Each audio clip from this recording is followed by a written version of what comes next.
Michael Magid, live from Hollywood, California. With me, no Saskia Weber, no Omar Zini, but that's okay because we got, honestly, one of the hottest names in the football community in the United States right now going on right now. We have Oakland Roots goalkeeper coach Kris Hall on the show. Kris, what's up, man? First off, the logo is sick. And honestly, like, you know, I think that's the reason you guys are moving up to the USL. Is they're like, we just need this logo. That's what we need right there. Hey, I appreciate you bringing me on, Mike. The logo is sweet. I got to tell you, that's one of the key things is when we partnered up with Oaklandish, all of our stuff is awesome. You know, it's not just traditional soccer stuff. It's things that you want to wear all the time. So I agree with you. That's definitely got to play a part in it. Yeah. Now, because I see the 510 right there, and I realize that's an area code because I was like, dude, like that's such disrespect to the goalkeeper coach. They give him number 510, like low totem pole, like right there, like from the 1 to the 510. Come on.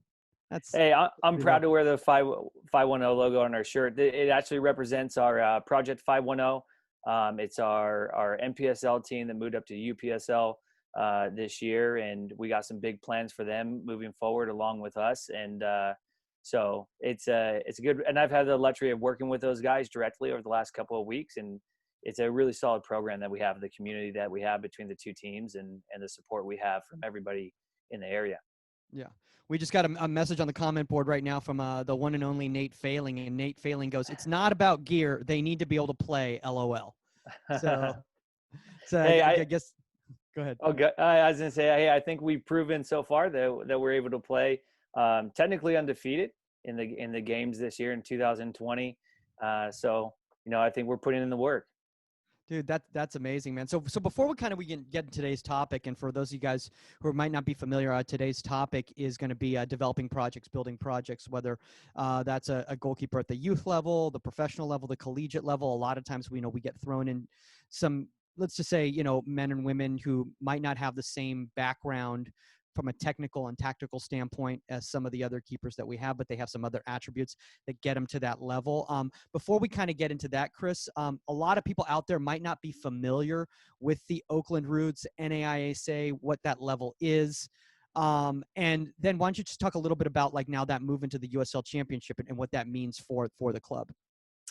Yeah, definitely. So the Oakland Roots started a few years ago. One of our founders, Ben O'Negal, he was coaching in Europe and doing his UEFAs and came back, and he had this great vision for a club and saw the need for soccer, the following that we have in the Bay Area, from the Bay Area himself.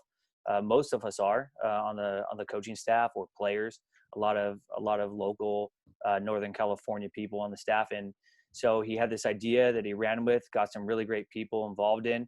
And this idea turned into a reality, and then, you know, trying to find the right place for them. And so they entered into NISA, the Independent Soccer League there, and it's been phenomenal for us. It's been a great league. It's been good competition. I've been really happy. This is my first year in NISA, so it was good kind of getting involved in NISA and learning more about it myself and getting to coach with, you know, these type of professional players. And now, as we just announced, we're moving into the USL Championship, which is huge. Second division, NISA being, you know, technically third, and USL Championship being second division, just under the MLS. So it's a really big move. We've had some relationships with other clubs that are in all the different leagues and players that we've brought in from different levels. So it's really an exciting time for the organization, and very happy to be a part of it. I mean, dude, honestly, like it's so crazy to me because like when I heard that you guys were, you know, going to move up, move up to a division, I'm like, that'll be fun for them in USL 1. And it's like, oh no, they're moving up to USL Championship. So just going right at it. But I mean, I think that shows just how, first off, you know, the city of Oakland is just, you know, it's starving for professional franchises that they can feel a part of the culture.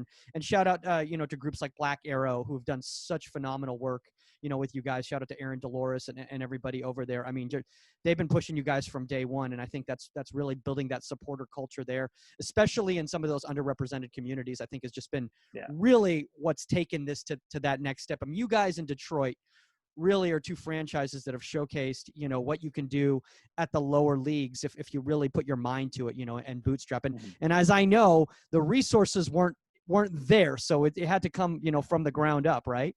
Yeah, totally grassroots. I mean, we took something out of nothing and built it up the right way over time, bringing in the right people and really growing it, not just jumping. So yeah, NISA to USL Championship, big jump, but it's not something that I know we took lightly. It was a very well thought out plan and the right decision for us. So let's get a little bit into this topic right here, Cool. because obviously, this is why we had you on here, and we thought nobody better than somebody who's coaching at that low.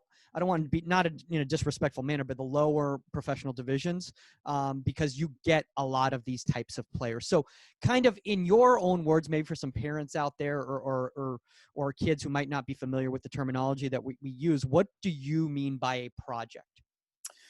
Yeah, that's interesting. And I was just talking to a buddy earlier about that, what a project means. And I think a lot of people associate it more in a negative sense. And projects for me aren't always a negative. Oftentimes I get excited about a project player that I get to work with because the potential is super high. And we can dive into that, what that kind of potential is or what we're all looking for. But as far as projects go, I get excited about them oftentimes because typically it's, speaking specifically about goalkeepers, it's someone I see who could be phenomenal and they just need more mentorship. And it could be technical, it could be tactical. A lot of times what I'm learning more and more is balancing the emotional and social sides of it can make huge differences. Just at the professional level, youth is different at the professional level. It's more refining. It's not teaching these guys new Yeah. techniques or things like that. It's just helping them refine little situations technically and tactically to be able to perform at their best.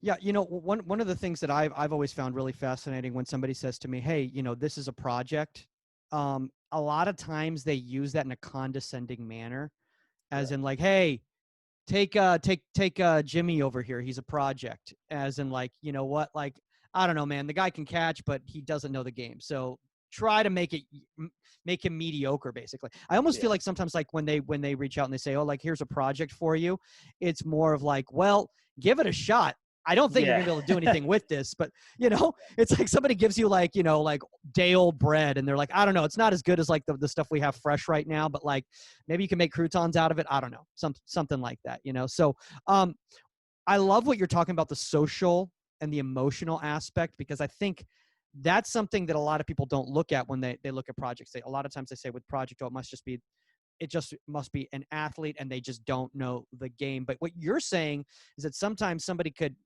understand the game, but that emotional and social connection to the team just isn't there yet. Yeah, definitely. I mean, that's how I originally started coaching. I got my first goalkeeper job because my technical director said, "Hey, the guy that we have is kind of hard on the lower level goalkeepers, and they don't want to go to him anymore. So, do you want a job and just pump these kids up?" And we talk about it in coaching teams all the time. Sometimes the guys that aren't the top of the roster, you have to give them a start from time to time when they're putting in the work to build up that confidence, and you'll see how great they can be. I don't think that changes from the youth to amateur to professional. It obviously it's more competitive and it's not as don't see the gaps as big, but still you need to manage that kind of side of things too. Kind of seeing how they interact with the team and find moments, not just to break down, but to build up. Yeah, I like what you're saying in regards to the youth keepers, and like, a lot of times people don't want to work with the lower level goalkeepers. But I'll be straight up honest with you. Like, I know kids who came to me as rec keepers at 12 who ended up playing pro. So, and I'm not trying to toot my own horn. I'm not saying it had anything to do with me whatsoever. I'm just saying is that a lot of it is just because they either weren't in the environment yet and people gave up on them because they didn't know what to do with them. But you just had to put them in the right environment. And so let's kind of talk about those different variables that kind of play when assessing a project. So let's say somebody gives you And I don't know if you'd rather go the youth level or the professional level, but let's go the professional level. Let's go the professional level. Let's say somebody gives you theoretically a goalkeeper who played very little in college. They didn't get a lot of game time in college, but really superior athlete. However, because they didn't do a lot of game scenario work, because they didn't get the reps in college, they've atrophied in that aspect. And now at the professional level, with the speed of play being so high, you can't throw them into the game. So what are you looking at with this goalkeeper to assess whether they make sense for you? One of the things that I do with every goalkeeper that I'm working with at the pro team is I build an action type for them. So where their strengths, weaknesses, and I use different methods. I'm always trying to reform or trying to, adapt and adjust that form. But it's funny because in my education of the youth, I really hammer away again on technical foundation, technical, in tactical situations. And what I find more and more is I can do at the pro level, I can do a lot more with someone who's athletically gifted and even if I need to teach them a little bit more technically or refine positioning. When I was coaching in the college game, I didn't enjoy recruiting goalkeepers that had poor positioning that I'd have to teach. So that was going to be a deal breaker for me in the college game, is poor positioning, not being able to play with the feet. Whereas in the college game, these players are so smart. They're watching the game all the time. And I don't know if there's a separation there or not. But if I have a very athletically gifted player who has a good sense of positioning, I can do a whole lot with them. I've worked with a lot of goalkeepers between the first team and 510, and I've seen a lot of goalkeepers come in and out. I've watched a ton of video. And they're all different. Not all the goalkeepers are the same. I don't want them to be the same either. They bring special characteristics to it. But that athleticism piece, I think, that can't go unnoticed, but they have to have the other technical areas to go with it. I would say the three main things, technical or athleticism, technical, tactical, those are the two big things. But the number one quality when I'm interviewing goalkeepers, when they reach out to me, they want to be a part of the organization, is I talk to them about what I call the ACE method: attitude, concentration, and effort. If their sponge isn't saturated, the glass is half full, and they're open, I can get a whole lot out of them, Yeah. and if the video makes sense and they have the characteristics I'm looking for, then, it's worth, taking a deeper look at them and getting to know them. I've also worked with a lot of goalkeepers that what they believe is what they believe, and they're not open. I can tell when I'm, talking to them, they're not open to learning more. And at that point, whether you've played 100 games in the EPL or you're just getting out of college, you have that mentality, you're going to stop you're going to stop kind of right where you're at. You're not going to be able to get to that next phase. And every head coach is going to be different. They're going to have a new philosophy. Every goalkeeper coach you work with is going to have a different philosophy or influence. And you have to be able to meet kind of somewhere in the middle. And when you can get to that point with professional goalkeepers, you can get them the most out of them. Yeah. Now, when you're talking about that right there in regards to all those aspects of the growth factor and everything too. One thing that I've always thought is always fascinating to me is like when I've been, and again, I'm speaking more at the youth level than at the professional level, is when I'm given a goalkeeper as a project, and a lot of it is more about that manager, that coach. How can I make them work for my system and how I play, so that they're a tool that I can use rather than like. And again, that this is a whole other topic in regards to youth development and what really we should be focusing on. But let's just say in this scenario I've had in the past, is the coach is working as like, a lot of times a project to me is a field player that is thrown into a situation to become a goalkeeper because they lost their goalkeeper. This is something that's, I know, this is very common at the youth game. And because like, how do you feel about that? Because the number one thing that I do first off is like, okay, not just about, can I make this person passable, but what are the next steps that I can take this person to? And I'm sure at the professional level, you're like looking like, how can I make this goalkeeper potentially an MLS goalkeeper?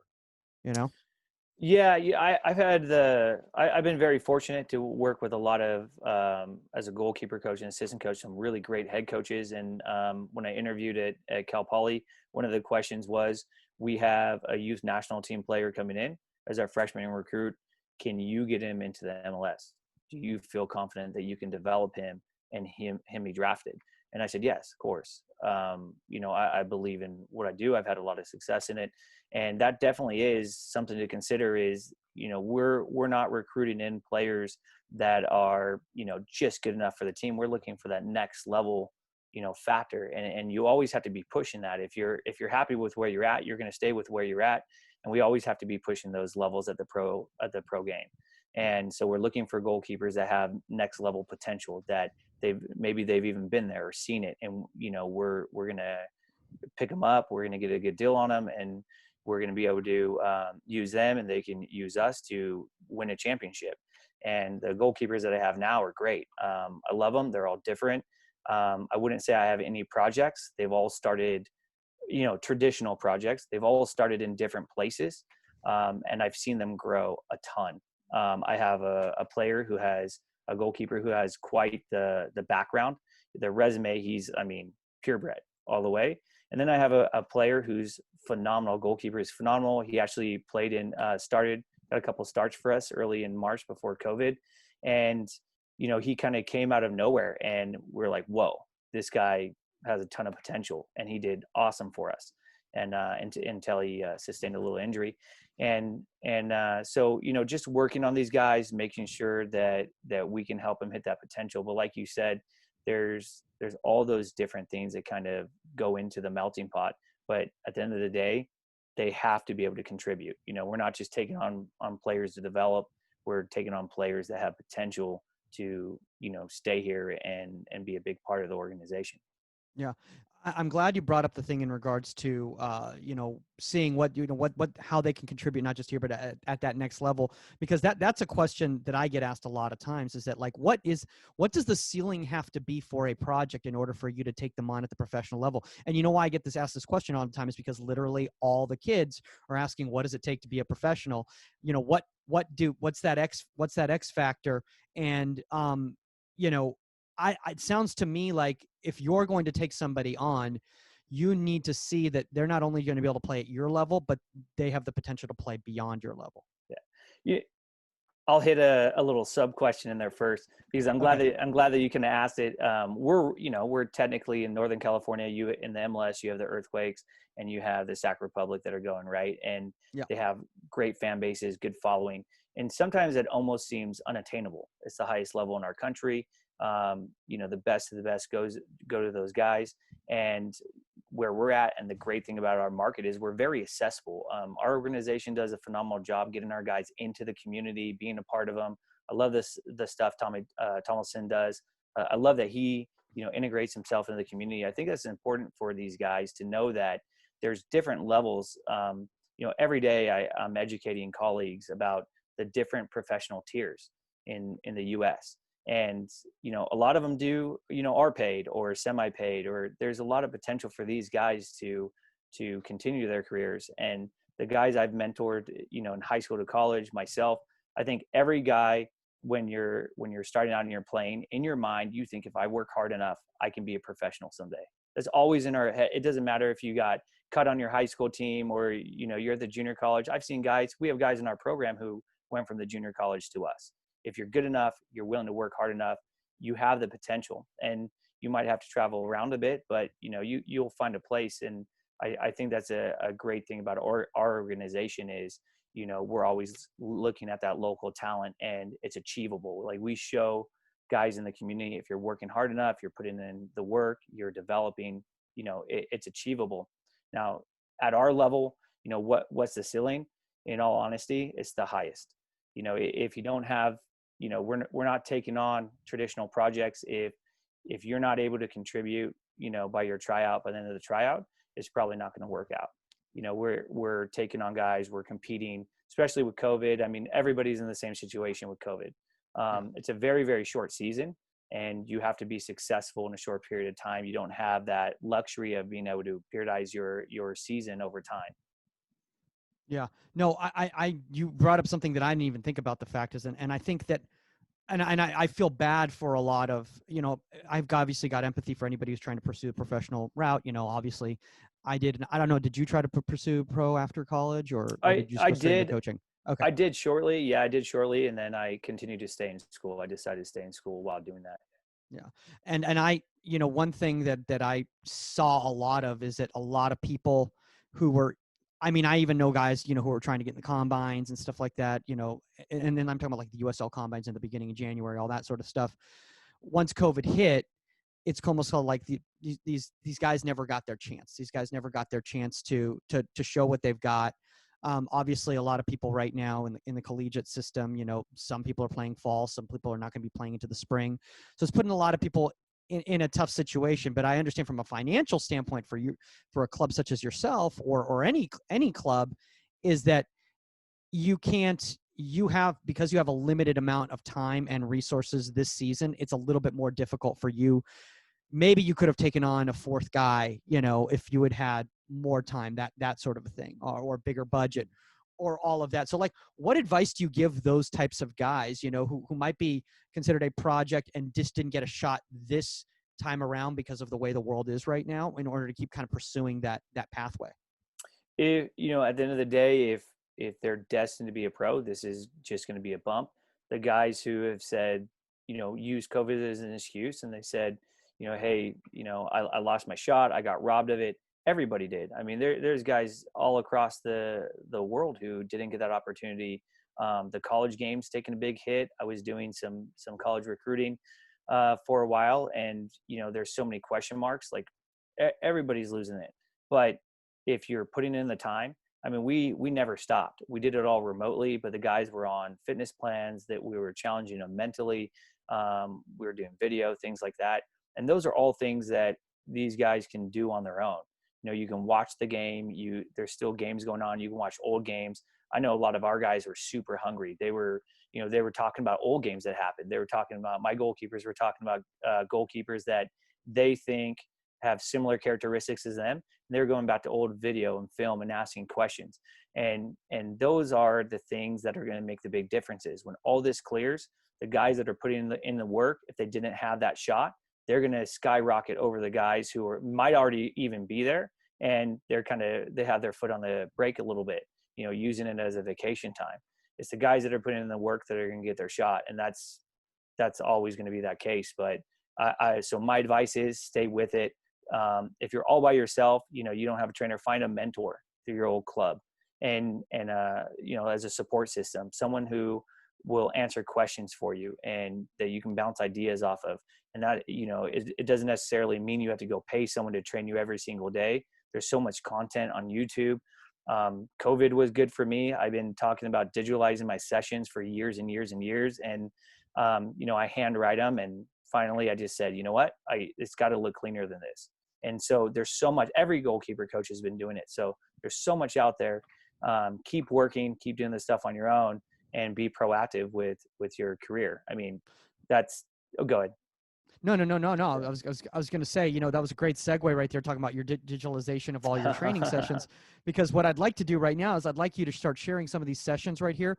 So, Yeah. because I think a lot of people, they see the lower levels, they see the USL, they see the NISA, all of that, and they go, oh, well, how professional is it? Like, how organized are this? Is like, like, am I better off just doing this on my own and trying to find an MLS training camp or whatever, rather than playing at this level? And and I'm not being disrespectful, I'm just saying the heresy that a lot of people speak out there because they don't know. So why don't you share a little bit of that so people can see the level of Yeah. professionalism that you And got here? yeah, and I even touch on that a little bit too. I have guys from time to time that question the level of the league. At the end of the day, you need to be playing in games. So whether it's NPSL or ADL, whatever the local league is going to be, or U23 team, play. Get in games now. Get active and use that as your stepping stone to get to the next level that you want to be at. The teams that I've watched, there's not low. I mean, the levels are different, but there's no bad teams. These guys are putting in work, and for goalkeepers, it just means more action, right? Yeah. So let's oh, there's a share. Yeah. Mm-mm-mm. Is it not popping up just yet? There we go. Oh, there we go. All Is right, that, cool. do I got you Yeah, guys? yeah, yeah, Okay. yeah. Yep, yeah, we got it. All right, cool. Okay. So walk us through what you got right here. Yeah. So just a handful of some of my most recent stuff. So some of it, it can be individuals, some stuff that you can do with social distancing, things like that. So I didn't pull up any of my team training sessions, just Uh-huh. more some of the localized stuff. Okay. So we'll take the first one here. So I digitalize all the sessions, just a little reaction training. Oftentimes, I'm a big fan of training within the game environment. I always add a little bit of pressure training. This is probably a little bit more of a static one, just trying to get that reaction timing down with some of my Mm-hmm. goalkeepers and that adjustment of the positioning. So having them start on the ball and then that play going in, and we'll do one at a time, one Okay. of these situations at a time to get the goalkeeper comfortable, and then we'll build up into it. Some of my more complex stuff would be like this. This was very specific to a particular game Okay. that we wanted when we lost the ball in transition. We knew how the team would respond, and I wanted to prepare them for those kind of shots. So we set the dummies a little bit, and some of this stuff it looks really confusing on the paper because of all the lines, Yeah, but it dude. I really see all the is lines. I see all the simple. guys going, and I'm like, I have no clue what's going on here. Like, um, it looks I like a lot going on. I have a few pretty basic principles. I'm a firm believer of training in the game as much as possible. So, some of the conditions that I'll have in a lot of my organizations are not allowing the goalkeeper to redistribute back to whoever shot it to them. So that Okay. means a lot of motion, movement, or additional players using the team to be involved in that. So, this organization, yeah, it looks a little complicated, but just I actually had two dummies here so I could hide the ball, and when I beat it, it was a quick shot, distribute out. I wanted them to find that six, and then I would distribute down wide for that ball in on the near post, because we knew that was a second situation they would do is they'd have that runner coming in near post, not quite across, not quite a shot either. It was right on the edge of the 18, just above the six. So I designed that specifically towards that aim. I wanted my goalkeepers to be able to, perform. I have a question about that, Kris. Uh-huh. Getting back kind of to our topic in regards to projects right there. These sessions are clearly designed for the number one because they're the ones that are handling these types of scenarios, especially if they're based on either games or scouting reports. What is that third guy? What is kind of their role in these types of situations? Like, if they're a little bit off on the page because they aren't getting those game reps, like how do you attack that, and how do you make sure that they're getting the most out of these sessions too? We utilize time before and after Okay. sessions as well. It's all about, we plan the sessions a week in advance at least, and the head coach he's super organized. Everything's on the drives for us, so we have all this information, and then it's just about managing their intensive or extensive kind of workouts. So making sure, we don't overload them, when it should be an underload and vice versa. And I'd say that's one of the challenges with goalkeeping at the professional level is when you're working within that model, there's certain things that the goalkeeper needs and then certain things the team needs from the goalkeeper. And so balancing that out as well, in an overload day, the goalkeepers are going to be in a team overload. The goalkeepers are going to be working. It's going to be, a lot of times close range, a lot of reps. And so in the warmups, it wouldn't be this complicated for managing the first goalkeeper's reps. It would be getting a lot of the guys just kind of more, kind of pressure training, but less exhaustion. So getting the reps, but with less speed and pace at it, where they're getting physically exhausted, because when they join the team, then there's that risk for injury. So I would say that would be a challenge. I like how you're calling this pressure training, because my original ideology of pressure training has always been 4 med balls, guys, push-ups, roll around, jumping jacks, like burpees, sprint, flying, and all that sort of stuff. And which I understand is in regards to the pressure of the fitness pressure aspect. But what you were referring to as pressure training is actual emotional pressure training, as an actual the mind is dealing with these scenarios at a very high speed, and they have Correct. to, that mind-body connection needs to be there. Correct. Yeah. Trying to manage their arousal levels as well. That arousal can go into stress very quickly. And then that's when I see the goalkeepers sitting into their set stance, diving backwards, kicking feet up. And yeah, so I call this kind of training pressure training, opposed to the traditional old school style of, Yeah. yeah, very static, isn't it? That old school style. And that's how I was raised and trained that way. Yeah. You're jumping around over hurdles, you're going under stuff, you're pushing out corner kicks, because you're taking 5, 6, 7 shots. Yeah. I don't want to sacrifice those things to get the physical demand that I want. So, Yeah. You still want quality on the ball, is what you're exactly. saying. And I don't Okay. want to give up bad habits. I mean, what 1/3 of all goals will be off crosses, corners, or set pieces, right? So if I'm training the goalkeepers to give up corner kicks, I'm shooting myself in the foot there. So yeah, we gotta rein it in a bit. So I guess I got a question about that, kind of, rolling back to, and I don't know if do you have any more slides you want to show right here, or Oh should no, we we hop can. hop out of Yeah, here? for time's sake, I can always share these with you Okay. too. Yeah. Okay. We'll just hop out for a second. So I wanna ask you this, because one of the things that I get a lot of times from people when I'm talking to them in a professional game is they say, look, I don't, and this is more at the MLS level or the European level, where the very, very high level. Not saying you're not it's more, yours is more of a developmental level.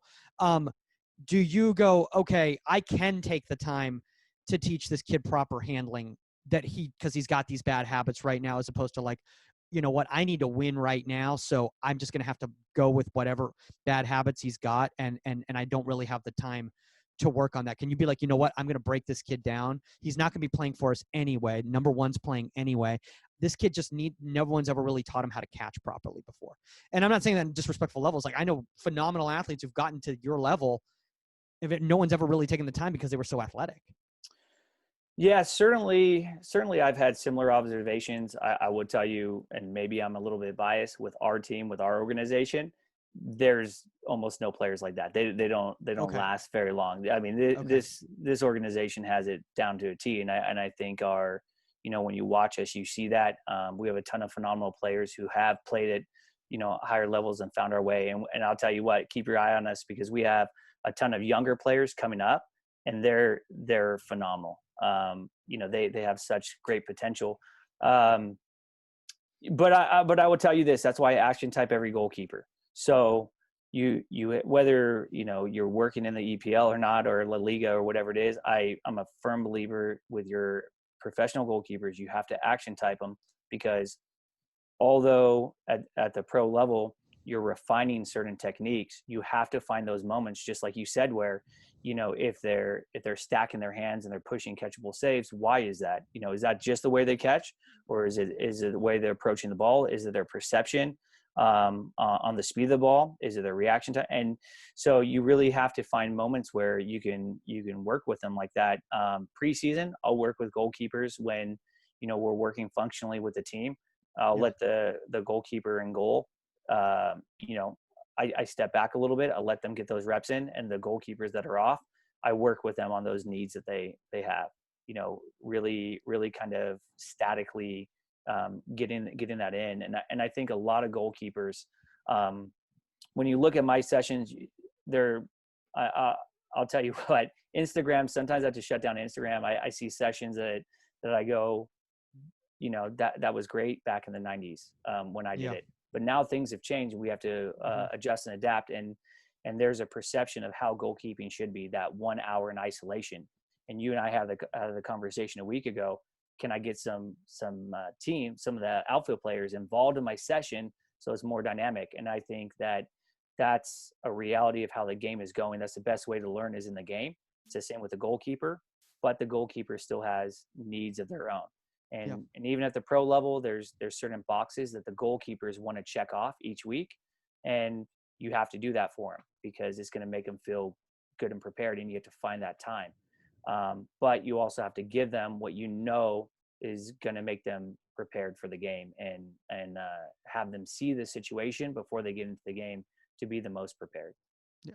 So there's a question in the comments section right now. I'm not going to say who's giving it in any way whatsoever. But they're saying now that you are going USL Championship, is your recruitment of a goalkeeper going to be different?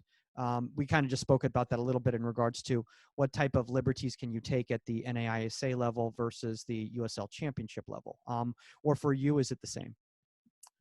Similar. I think you always have to adjust to the league that you're in, and you have to take a look at your opponents and the qualities that they have. But we've already had goalkeeper. We have a goalkeeper who's already played at the level, and so our approach is still going to be the same. Recruit in players that can be at the next level, not just where you're at. Don't be happy with where you're at, or players that are there but can get to that next level. So in my opinion, that would be your project player, but that's not in a negative way. It's you're not quite there yet, but I know you're going to get there, and I'm going to get you there. And Yeah. project player. I mean, that makes a lot of sense. And I like what you said in regards to you will have to adjust to the level, because if you're playing at it says as if I forgot who it was. It might have been Tim Dittmer at the FA who said, is you have to recruit for the demands of the game. So Yes. if you're a coach at the EPL level, then you need to recruit for the demands of the English Premier League. Correct. If you're a coach at the USL Championship, you're going to have to recruit for the level of the USL Championship. And not saying that you don't have guys that can play at the USL Championship, but that is the standard now. You have to go up against Phoenix Rising. You have to go up against, those top caliber teams like that.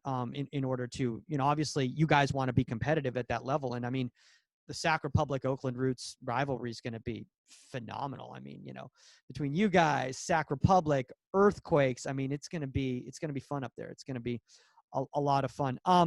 So I have a question for you.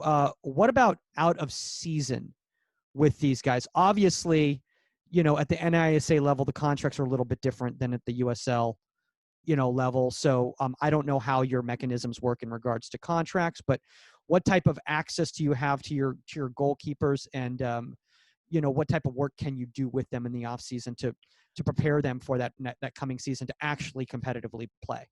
Yeah, with out of season and preseason and all those kind of things, they correlate as different as they are. And some people will tell you that in the off season, that's when the real work starts. It's about injury prevention. It's about maintaining your core fitness. It's not about taking a trip to Hawaii. It's about putting in the work, so when you get into preseason, you have that foundation to just cruise, and kind of retune and hone in your skills. And that's a really important aspect. I mean, I'm telling you, we're super organized. The entire season is periodized. We know, kind of where the players are, and what we have planned for them, and kind of where they're going to slide in. Yeah.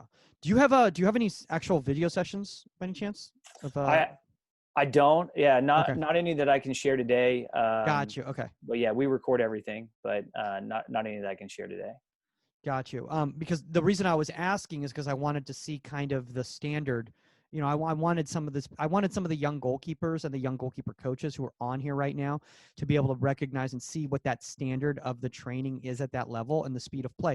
Because again, I think there is a very lack of education out there on what it takes to play at that level. A lot of kids just think like, oh, I'm done with college. Oh, there's an NISA team like near my house. Yeah, I'll just try out for that. Then do you get what I'm saying? You know that no, because you get the totally, emails. totally. Yeah, no, I get the emails. The awesome thing is all these games are live streamed. I mean, that's the beautiful thing about social media these days. Our last two games against LA Force and Cal United were live streamed. I know they have their own live stream. We have it on our website. And this isn't going to change. This is what I tell every single freshman, coming into high school that I work with that wants to play in the college game. And they say, well, I'm too young to start getting recruited. Yes, communication wise, the coaches can't actually recruit you. There's things here and there, but watch them play. Understand the demands of what you're going into. You want to, play at Cal or Stanford. Have you seen them play yet? And then you have to fairly evaluate who in my position am I similar to? What traits do they have? What do I need to improve on? And that's a good basis right there. Talk to your coaches. You wouldn't believe how many players I mentor who have active college coaches, and they've never asked their coach if they have the ability to play at the next level, or where that coach thinks that they'll fit in the tier. You have access to these coaches. Ask them questions. I mean, they're not going to be mean to you. You ask them an honest answer. Hopefully they'll give you an honest answer, or an honest question. They'll give you an honest answer back, and you have to accept that. But, don't hit those limitations either. There was a coach at San Diego State, Ziggy, and, he told me a story one time that, they said he was too small to play Division I. And, he went and he accepted that for a year, and he goes, no, I'm going to go do it. And he left. He withdrew, and he played on the East Coast somewhere. I can't quite remember where, but he's like, I had to leave, all the way across the country to find a place where I belong. And I think you have to, use your mentorship, but always push your own limits. Dude, I do. I love what you just said there in regards to that, because I can't tell you how many kids I've had use the excuse that my coach didn't help me find a team after I was done with school. My coach did not help me find a team. And a lot of those times I'm like, it wasn't their responsibility. Like, that's your initiative, dude. Like, I don't know a coach in college right now who, if a player reached out, because I know personally when I was coaching in college, like if a player had reached out to me and been like, hey, I want to play after my senior year, what do you think my options are? What level do you think I can play at? And can you help me? I don't know one coach that would say no. So that's on the player, in my opinion. I don't know either. And I tell these young guys, at the end of the day, your coaches can definitely, if they know the school that you're trying to get into, they can open the door for you. They can give you a little influence and good recommendation. But at the end of the day, if you're going to get recruited, it's because of you. You got to be proactive. You have to be a good communicator. And if I think the biggest thing is a player will tell me they're being recruited somewhere and they haven't talked to that coach for 6 months, and they say, well, he told me to contact him here. Well, he's recruiting other players in your position for the next 6 months. So, while you're waiting, they're being recruited. So you have to be proactive. And I mean, I had 6 coaches tell me that, oh yeah, I'll help you get to this school. I got myself recruited. Not one of those coaches helped me. And to be fair, a little bit my fault. I wasn't proactive and kept asking them, but I just took it into my own hands. And I said, hey, I started emailing coaches, sending them video. And then that's when it took off. I mean, I didn't need their help at the end of the day. I did it myself. So, those coaches, if you ask, they will help you. They'll give you a recommendation. The coaches in the clubs I work for are phenomenal. They follow through with every call they say they're going to do. So the guys that want to get recruited, be proactive, keep texting or calling those coaches, just remind them, but you got to take it into your own hands. I mean, that's an excuse all the way. Yeah. And one of the, here's another one that's always been fascinating. And again, I have to empathize because I have to put myself in the position of being 15, 16, 17 years old, and the ego that comes along with being a 15, 16, 17-year-old athlete. I mean, look, it even at the professional level, and you get guys who've literally started all their lives. This is the first time they've ever sat, and it's a humbling experience for them. But one of the biggest issues I see is when I'm trying to help a player find the right program for them, and they take it as an insult that they put a certain list on. I'm like, those are great options, and I will absolutely help you do whatever you can if that's your goal, if that's where you want to get to. I think these are some other great options for you too. And they take that as a slight, as like, you don't think I can play at UCLA? You don't think I can play at Stanford? And I'm saying, look, I don't know whether you can play there. Like that's not up to me to decide. But what I'm saying is I want you to keep your options open, because you might be closing some doors. And again, like you're talking about, there's guys playing at the pro level right now who didn't play at UCLA, and they didn't play at Stanford, and they didn't play at Virginia, and those sorts of things, but they found a place to play, and that's how they kept developing. And that's really what the most important thing is, whether it's being a pro player and finding an environment where you're going to keep developing, or whether it's being I mean, how many guys do who they could be sitting third on an MLS bench, but they're not going to get they're not going to build up the same level as if they're playing day in and day out in USL. That's the thing, is there's more than one road to get to where you want to be, and you have to play. it's not that I mean, maybe they can or cannot play at those levels, but it's not about being able to play at that level. It's about playing in the right environment for you. So you go to a top, 15 school in the country and you play your junior, senior year. But you lost 2 years. I mean, one of the biggest criticisms that we get about the college game is you play, 20, 25 games in a 3-month period, and it's too physically demanding of the athletes. And then we run them down in preseason. So, and those are your prime years, 18 to 22. So you got to be playing. You certainly want to be playing. You don't want to go in there, put in all that work and not develop. And I mean, in the last 20 months, I had 438 recruits go off in the grad years of 2019 and 2018. So guys that I worked with, and I've worked with programs at all the levels, NAIA, some of the even smaller conferences that you don't hear about too often. I've had some guys who go to those programs, and it's just about the coaching environment too. Part of the recruiting process, whether you're coming to us or you're going into college game, is you want to interview the coaches, make sure it's a philosophy. I had a couple guys that said, well, I want to play in a 1-4-3-3. I love that system. I feel like I'm really great as an outside back who can get forward. And well, you have to know what kind of situation you're going into. My first advice is be flexible, because you can't just be attached to one system of play and philosophy. But also then if that's your deal breaker, then that's going to limit the amount of programs you go to, right? And so now you've just limited your options because your flexibility, and you have to talk to the coaches, because coaches are going to tell you their philosophy. It's going to sound great. I mean, that's part of being a coach, right? Is you're a good recruiter. You have to be a good salesman for your program and bringing these talented players. And then you get there, and these young guys, like you said, they haven't been in that environment where they've truly had to compete for their position and battle out someone who's 4 years older than them. I mean, high school's not even comparable. It sounds similar, but it's not even comparable to the college level and the dynamic that's there. Kris, can you do me a favor? Can you, in your session plans right now, can we go back to your sessions plans? Can you show us maybe some slides of some activities that represent the types of traits that you need to play at your level? I don't have any slides. Oh, no, I just mean like your what are those little things? Little drawings or whatever. Okay. Yeah. Okay. Yeah.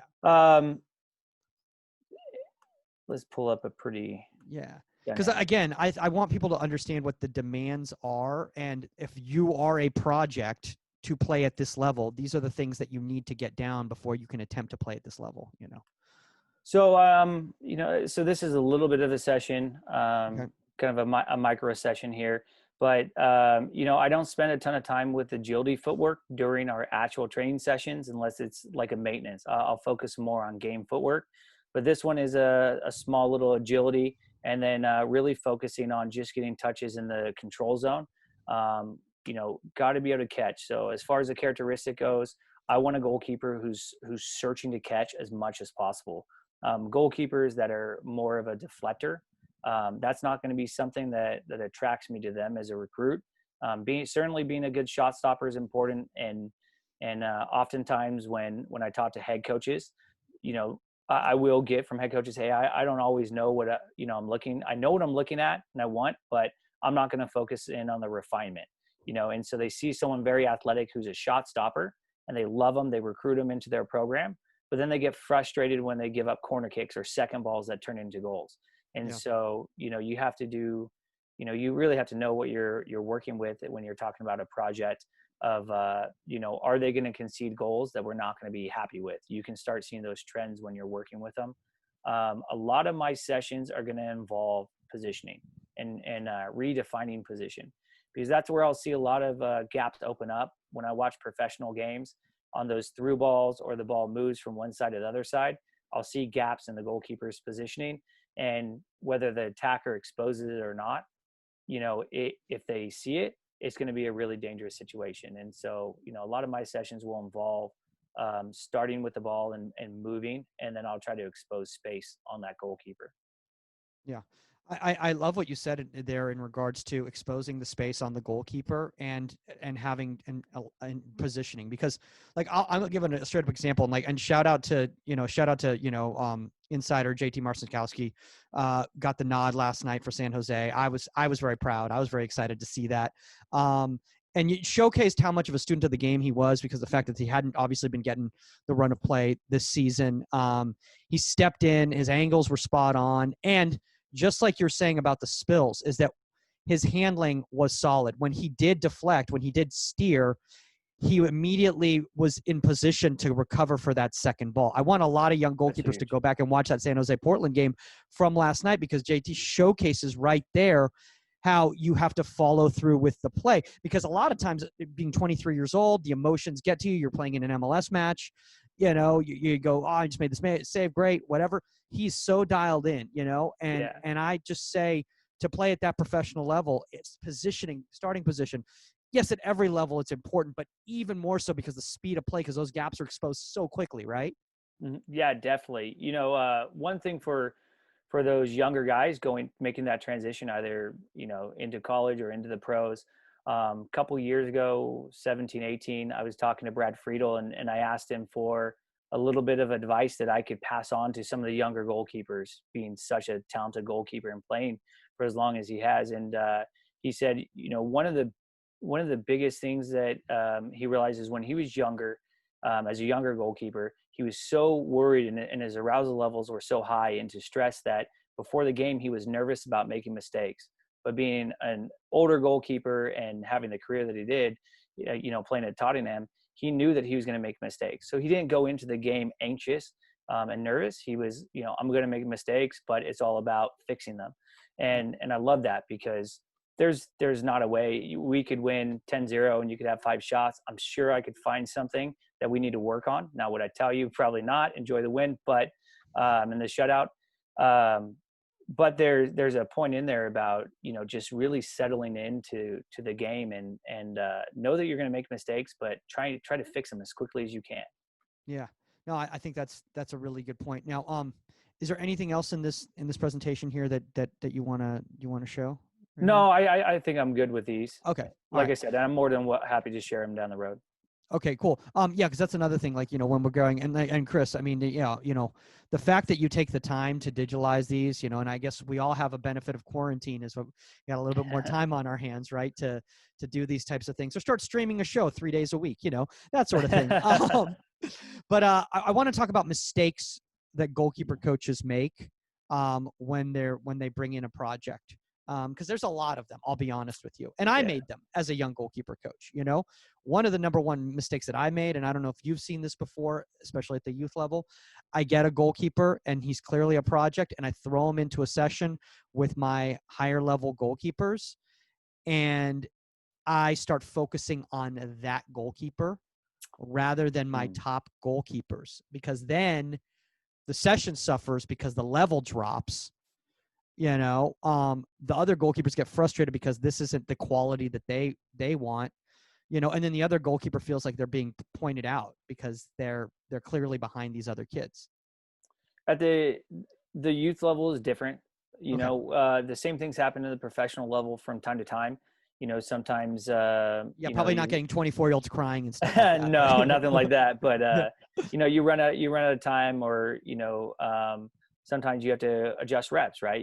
The weekend's coming, and as it gets closer and closer, the starting goalkeeper, it's important that they see the situation and the reps, and it's part of that social and emotional part that you have to manage, and you don't always get it right. But the biggest advice is reflect on your session. If you walk away and you go, it wasn't my best session, I'll fix it tomorrow, but you don't think about the goalkeepers themselves, and at the professional level, they don't always express themselves to you either. But you have to be aware of that. You have to go back to the film, you have to watch it, and go, all right, look at some of the demeanors, and then find that time to kind of develop them. With the youth goalkeepers, certainly it's important to challenge them. But I've seen goalkeepers that go out there, get shelled, didn't have a good showing, but mentally they're so resilient. They're like, coach, I can do it next time. And you can use it as a reward and say, hey, okay, I'm going to bring you back down to this session, I thought is a great challenge. We'll bring you up when you're, down the road. Whereas other goalkeepers, it could really cripple them. It was something I did have to consider in the college game from time to time. Bringing in a freshman goalkeeper is too fast, too soon. And I spent a lot of time in the recruiting process talking to their former goalkeeper coaches and club or whatnot, and just finding out more about them. Can they handle that kind of pressure? Because college games, a high level of play. I mean, it's very competitive. These guys want to be professionals. Oftentimes we see them go into the college game for 2 years and then they go. So, they're on that path and so need to be treated as such. And so, yeah, if you put in a goalkeeper that's not ready, you can hurt them. You'll bring down the competitiveness of the team. And that's definitely something that could be crippling. And I think this, when we're discussing this, I think one of the toughest things, and again, this is one of the biggest issues that I have as in the communications at the youth level with coaches on what are their expectations of this player. If they're expecting this field player to come in after a week with me and be able to perform at the level of their goalkeeper because they're an athlete, I think they're sorely mistaken, because it doesn't happen. It's not a magic wand. And that kid had been spending 3 or 4 years, let's say, prior working on the craft. And so to expect another kid to come in, Susky always brings up a really good point when she says, when you're talking about a short-term project, just let them be an athlete. Don't try to overcomplicate it. Don't try to make them a goalkeeper in a week. That is beautiful. Yeah. Yeah. Definitely. Yeah. Focus on some tangible things and try to, I operate on the 1%, kind of rule is what's a good expectation that you can get better today is 1%.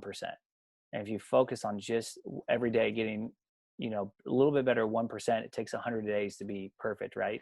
But, it's always going to be development. It's always going to be a process. So yeah, trying to dive in there and bring them up 50% in a month is, not possible. 1% a day, little by little. People do have to have patience. We talked about that. I can't remember who we were talking about my first podcast with you, but goalkeeper got shelled, and it's like, where does he go from here? If he has the support, and it's like, he's a professional goalkeeper. If he has the support, he's going to bounce back. He's going to have a great career, no problem. But that's a great example of too fast, too soon. Yeah, no, absolutely. I know this is something that's very touchy with a lot of team coaches and goalkeeper coaches. And I think it really comes down to a lack of communication. But at the youngest ages, I'll show up at a session and there's 6 new kids there I've never seen before. I've never done goalkeeper training. And I'm 8 weeks into keeper training for the fall. And that's not fair to those kids, as not fair to the kids that I have right there. So I think this is personally a mistake that's made a lot of times at clubs. And if they do think that those kids have potential, if it's not just a like, hey, who wants to be a goalkeeper today? And like, I want to go and try goalkeeper or whatever. Then like, well, let's have an introductory session, talk to your DOC and say like, okay, we're going to have intro sessions to goalkeeping, from 4 to 5 on Tuesdays or something like that. So that the other kids don't feel like they're getting slighted, What are your thoughts on that? I think that's always going to be a reality. Okay. It really does take good organization. Fortunately, the clubs that contract out with my goalkeeper academy, they have a good vision, or they're open to, my vision for the program. And I bring in the curriculum, and it really does throw a wrench in things. You spend a few weeks on positioning, catching, distribution. You're in, probably phase 3 of the curriculum into 1v1s. And the kid that just came in has missed all that. So in the warm up, he's like, whoa, what's going on? Or, then they get into 1v1s and the position is so far off that there is no 1v1. The attacker's just going to shoot and score. So, they definitely get behind. I think that's a challenge of the goalkeeper coach to help them, pull them aside maybe a little bit if you can. As you said, when it's 1 or 2, it's manageable during that session. And then you can adjust, you just got to get them going. I have had the situation where it's 6, with 9s and 10s, and we want to develop as many goalkeepers as we can. And I think that's a great philosophy, but you really do have to start that early in the season. Again, it's about the periodization. If it's kind of a hodgepodge of, 6 this week, 6 that week, it's more I'm kind of babysitting and letting everybody enjoy the fun of soccer, which is an important developmental role for 9 and 10-year-olds. But there's some future potential goalkeepers there, and I've talked to that with my DOCs before. Is those guys we should kind of pull aside, and we have the fun guys that enjoy doing it. One of my favorite Dutch coaches, named Spane, he would come here and do goalkeeper development with Franz Hook when he was here, and he would call it goalkeeper parties. And so it was for the goalkeepers that were 7, 8, 9 that wanted to do it. They weren't quite goalkeepers, part-time. He'd throw a goalkeeper party for them, and it'd be on Fridays or something, and they get a little taste of it. He'd really just focus on catching, distribution by hand, and positioning. That's all. But different kind of games. Was it just like just games and stuff like that? Just games, letting the kids have fun, not rigorous focus. Like, this is exactly how it is. It was more fun, very light. But the players that we could see the potential that wanted to do it, they were on a different program. Yeah, I love that. I absolutely love that direction. And when they also came down, when both of them actually came down to Real SoCal, when I was the goalkeeping director over there, I actually now recall him also bringing up that goalkeeper party thing. And at the time, because my ego got in the way and I was still full of myself at that age, I thought, that's ridiculous. Like, I'm going to showcase how I'm such a great goalkeeper coach. Like, the whole point of this week is to show that Franz Hook that I'm an amazing goalkeeper coach, right? Isn't that what this week's all about?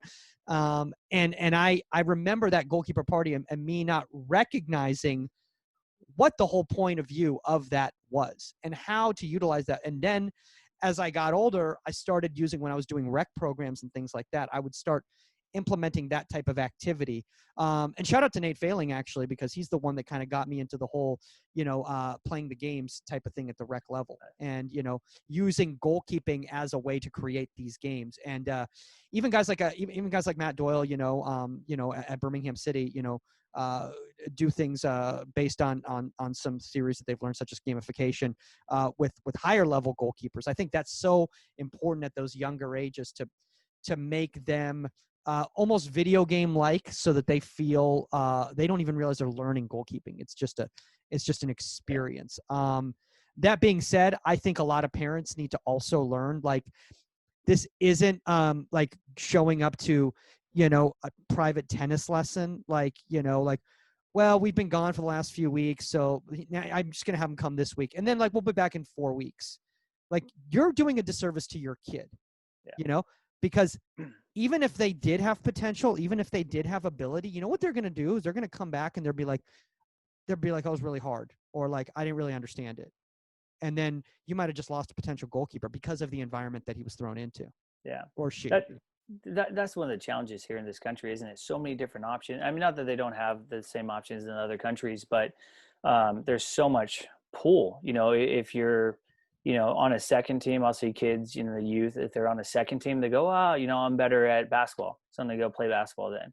And it's a talented player that we probably place them on the right team, and they probably have the athleticism once they hit puberty to, play at some high levels. But we lose a lot of incredible athletes to, football, basketball, baseball, hockey, and so that is kind of tough, in that market, in that landscape, is creating that environment that these players want to stay. And with goalkeepers, even harder. I mean, I have tough conversations.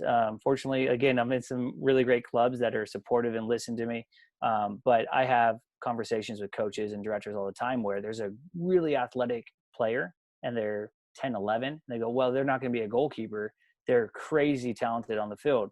I'm like, well, they're equally as talented as goalkeeper, and they like it.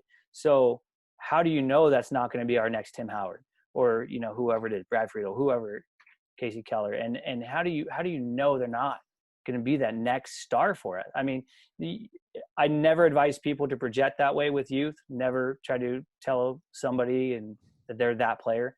But I think it's behooves us to put them where they want to be, but also where they can develop and give them the opportunity to say, yeah, I really like this. I want to pursue this avenue, or no, that's not for me. I love the fact that, you know, and one of the things that's been stressed by a lot of pro coaches, you know, on here, and amateur coaches as well too, is that, you know, you need to let these kids at these younger ages play every position, and you let them decide where they want to play. I can't. One of my biggest pet peeves that I've gotten had at the youth level is coaches coming up to me and being like, "Oh, I don't need him in goal. I need him here."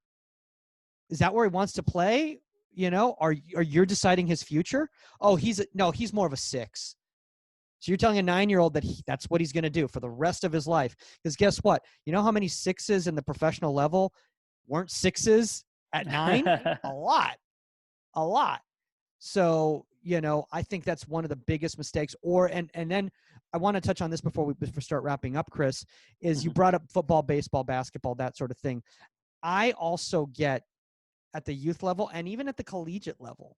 I've had guys at the college level who was like, well, I really want to play college basketball, you know, but now I'm here.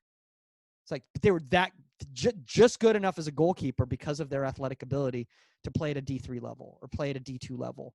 And they chose that because they couldn't play basketball at the level that they wanted to, and that was their first love. And so it's like a fallback school, you know, like safety school. Like, soccer's my safety sport, you know.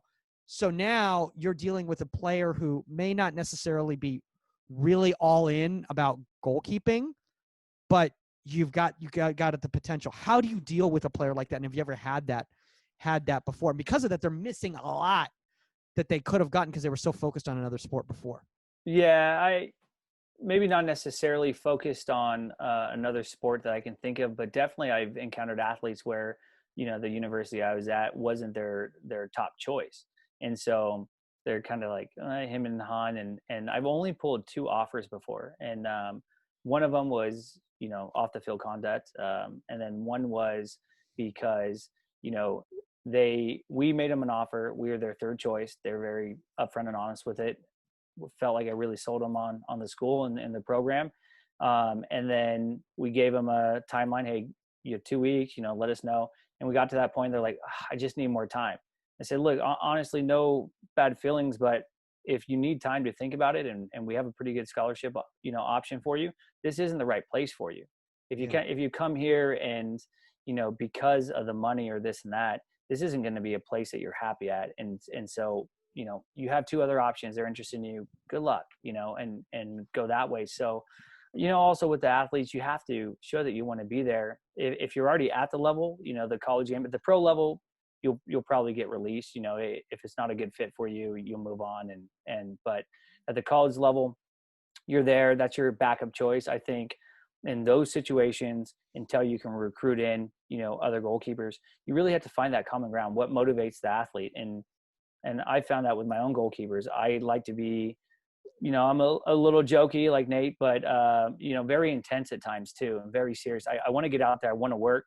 And sometimes you have to keep it a little bit lighter. Like you said, bring in some games, like find those motivating factors. I have a young goalkeeper who plays for me in club. She's one of the goalkeepers I work with, and she's going through some kind of just being a teenager kind of things, and not having fun with it. And you have to kind of, you know, I opened up a warm up with Bear Ninja Hunter, you know, kind of a twist on Rochambeau, just to get her to smile. And then, you know, we start the session 5 minutes so I can get the most out of that athlete. And with the youth, I think you have to find those ways. Again, with the pro, you have to find a way to appeal to their professionalism and say, we just got to get into it today. Maybe slow it down or speed it up. But I have a question for you, Kris, before we wrap up right here. And you already spoke about this a little bit off the air before we started recording, in regards to what are your deal breakers in regards to at what point do you need to, you know, to let a player know, like, you know, this isn't the right fit for you, whether it's at the youth level or at the professional level. Now, I know you'd already mentioned off the air that the youth level is very different than the professional level, because at the professional level, there's a certain, there's a lot of factors that are going into it outside of just the development of the goalkeeper. You know, there's financials, you know, there's, you know, the other players in front of you, there's, you know, moving up a level, those sorts of things. So what are some of those kind of moments that go, you know what, like this, for me, these are the signs that I need to move on from this player? I think ultimately with the professionals, it's about performance and being able to handle the demands that are required of you, both of training with the team, those social factors. I mean, at the end of the day, I teach my goalkeepers, even the pros, that we refine technique, we get in there. But at the end of the day, whether you save it with your knee, elbow, face, whatever it is, keep the ball out of the net, and we can adjust and improve and move forward from that point. So I think at the pro level, it really is all about the production piece of it. Can you get us that clean sheet, and can you show us that you're able to adapt with the scouting report and our plan going into the game? As long as you're open to those factors, and you can produce shutouts, or at least get us close to that. I mean, you're going to have a good career where you're at. There's not a ton of, like, if you can't get in position, or you can't use the feet, we can teach you, or we can adjust a little bit, but ultimately, we wouldn't bring you in if we didn't think that you would fit into the philosophy of the head coach and the team, and you wouldn't be a good fit. Dude, I love it what you just said that right there, because again, I get asked this question by keepers all the time, and they go like, well, like what, so what is it? And you're just bringing it up right there, that adaptability is, that's really the most important thing right there. Like you're like, you've been saying it, you're like, it's not like, these are the Oakland roots like standards for goalkeeping. Like if you can't catch a ball, flighting in from the 6, at this position, like you can't play here or whatever. Like, but I think a lot of kids want it that black and white, because they want to be like, oh, all I have to do is check these boxes here, and now I can play at the professional level. And like you're saying, it's very gray. It's going to be different for everybody. Yeah, again, it's not that black and white. There's nothing about this position that is, and you have to train in your strengths and your weaknesses. You can't just only train in your weaknesses, and you certainly can't only train in your strengths. I think with club, every coach wants that total goalkeeper. Coaches will come to me and say, "Hey, can you work on crosses this week?" And I'll say no, because your goalkeeper is 9 years old. Are you playing against early developers that are whipping in crosses? Like, well, what's going on? Because yeah, I can hit some high balls, so they're catching it. That's the issue. Um, but at the pro game, there's, like I said, every goalkeeper is going to be a little bit different. They're going to have different strengths. There is no set. You have to check off these boxes. It's more, can you fit into the way that we're playing, our needs? We need a goalkeeper who can play with their feet. And fortunately, we're in a situation where we have those goalkeepers who can play with both right and left foot. They're very comfortable under pressure. They work in those situations. So certainly, if a goalkeeper didn't have the ability or comfortability to be able to play with both feet, that would be probably a situation we wouldn't bring him in for a trial. But it's not, like you said, not that black and white. There's certain things that things that we can adjust and work on together. Yeah. Well, dude, honestly, I mean, we've been going for over an hour right now, and I appreciate you taking the time, because I know it's been a very crazy time, not just in regards to, everything going on off the field and from a business standpoint. You guys still have the playing going on, the COVID, the fires, your academy. I mean, my gosh, it's like you got a lot on your plate right now. So I appreciate you taking the time right here. Before we go, you shared some of your sessions on here right now, and then you were also mentioning that, if people wanted to see more, that you could share that type of stuff. Where is the best place for people to reach out to you if maybe they want to check out some of your sessions, or they want to know more about Oakland Roots? Yeah, definitely. Oakland Roots, just straight off our website. Our Instagram's awesome. We're always posting things, keeping all of our viewers up to date. We know that that's a really great media platform there. You can always find me on Instagram. I'll post some videos from time to time. Also, mgasoccer.com is the Academy's website, and I'm actually going to start posting videos of training sessions, these templates that I digitalize.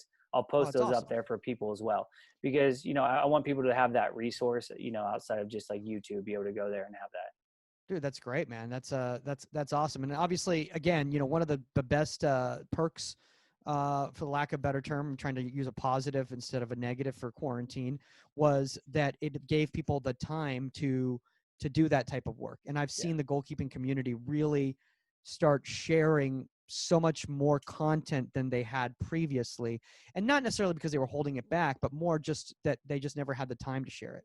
Yeah. So I'm really appreciative of that. It's been awesome. Yeah, it's been awesome to see that content come out there for the players. Yeah. And remember, guys, if you have a guest suggestion or a topic suggestion, contact at Inside the 18. That's the number 18media.com, at Goalkeeper Podcast on all social media platforms. You can reach out to me directly in regards to comedy at Michael Magid, Magid, on all social media platforms. Kris, dude, you absolutely crushed it, man. I mean, we'll have to absolutely have you on another time other than 3 years down the line, like this time around. Best of luck, man. Moving up to USL, and we are out. Later, guys.